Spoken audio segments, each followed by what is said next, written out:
In one of your pieces of research, you correlated leadership effectiveness with improvements in satisfaction and loyalty.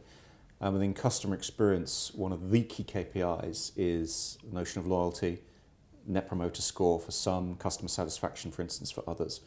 Could you just describe what your results were and why you think there is that correlation with satisfaction and loyalty? Yeah.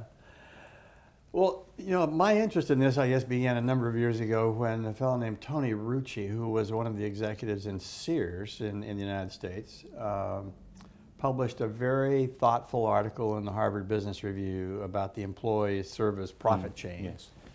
And what was fascinating to me at that time was that where they could show a 5% improvement on the part of the employee's level of satisfaction or commitment, that they could see in a store the translation of that improved score to about a 1.3% improvement in customer loyalty, customer satisfaction. And they could see that then instantly transfer into about a half a percent improvement in store profitability. Okay. So they had really good data about this chain of when employees are more satisfied, they apparently treat the customers better, and that score goes up, and then that immediately translates into profits. Yes. And I thought that was a fairly unique study. What I've recently found out is that there's probably 29 or 30 other pretty well done studies that show the same phenomenon, that there's this direct chain.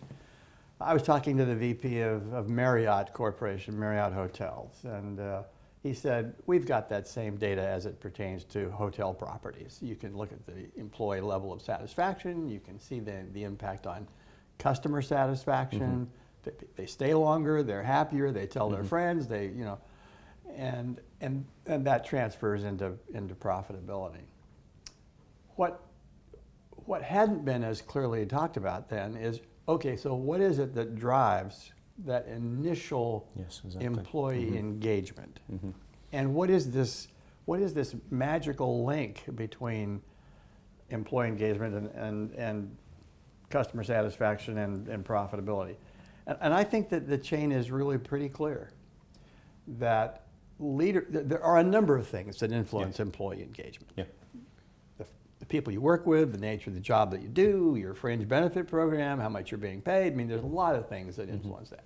But by far, the one thing that has the greatest effect on employee engagement is the boss that they work for, and how that boss treats them. And so, if you can, there is this very, very clear link between the behavior of the boss and employee engagement.